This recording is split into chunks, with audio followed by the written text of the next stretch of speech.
বছর শেষে দেশের প্রেক্ষাগৃহে মুক্তি পাচ্ছে অভিনেত্রী জয়া আহসানের নকশি কাঁথার জমিন সিনেমাটি। ছবিতে উঠে এসেছে মুক্তিযুদ্ধে নারীর আত্মত্যাগের অসাধারণ কাহিনী। আগামী শুক্রবার মুক্তি পেতে যাওয়া সিনেমাটির প্রিমিয়ার হয়েছে বুধবার রাতে রাজধানী সীমান্ত স্কোয়ারে স্টার সিনেপ্লেক্সে। সবশেষ ফেব্রুয়ারিতে মুক্তি পেয়েছিল জয়ার পেয়ারা সুবাস। কথা সাহিত্যিক হাসান আজিজুল হকের বিধবাদের কথা গল্প অবলম্বনে মুক্তিযুদ্ধের দিনগুলোর কথা উঠে এসেছে নকশি কাঁথার জমিন সিনেমায়। আসছে শুক্রবার সারা দেশের প্রেক্ষাগৃহে মুক্তি পাবে ছবিটি।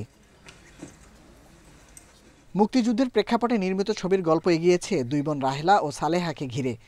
যুদ্ধের সময় তাদের পরিবারে তৈরি হয় বিভক্তি। নিজেদের বাড়ির মধ্যেই যুদ্ধটা যেন চলতে থাকে। যুদ্ধের পর তারা দেখতে পায় মুক্তির সংগ্রামে তাদের জীবনের সবই হারিয়ে গিয়েছে।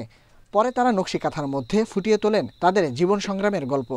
চলচ্চিত্রটার মধ্যে গ্রাম বাংলার একটু বিস্তৃত একটু মহাকাব্যিকভাবে একটু গ্রাম বাংলাটা দেখানোর যুদ্ধের মধ্যে আমরা দেখেছি বীর মাতারা কিভাবে জীবন যাপন করেছেন যুদ্ধের পরেও তাদের জীবন তারা যে নিষ্পেষিত ছিল সে জায়গার থেকে এই গল্পটি একেবারেই সেই নারীদের কথা বলে। ছবিটিতে কাজ করতে গিয়ে নানান অভিজ্ঞতার কথা তুলে ধরেছেন শিল্পীরা। সিনেমায় দুই বোনের চরিত্রে জয়া আহসান ও ফারিয়া শামস সেওতি অভিনয় করেছেন। দুই ভাইয়ের চরিত্রে ইরেশ জাকের ও রৌনক হাসান। গুরুত্বপূর্ণ আরও দুই চরিত্রে আছেন দুই ভাই দিব্যজ্যোতি ও সৌম্যজ্যোতি।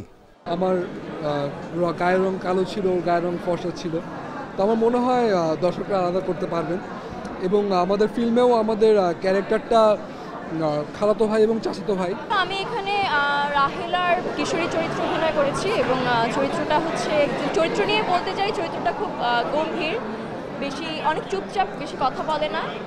তো ওই দিক থেকে আসলে আমাকে কাজটা করতে হয়েছে। একদমই প্রান্তিক জনগোষ্ঠী, গ্রামের প্রত্যন্ত অঞ্চলের মানুষের চোখে মুক্তিযুদ্ধ কি, দুজন নারীর চোখে, দুজন বিধবার চোখে এই মুক্তিযুদ্ধ, এই দেশ, সমাজ, রাষ্ট্র সবকিছু মিলে একেবারে অন্যরকম একটি গল্প। নকশি কাঁথার জমিন এর আগে ভারতের বেঙ্গালুরু আন্তর্জাতিক চলচ্চিত্র উৎসবে শ্রেষ্ঠ সিনেমার পুরস্কার জিতেছে। 53তম ইন্টারন্যাশনাল ফিল্ম ফেস্টিভ্যাল অব ইন্ডিয়ায়ও আইসিএফটি ইউনেস্কো গান্ধী পদকের জন্য মনোনীত হয়েছিল। Nahid Kamal, independent news, Dhaka.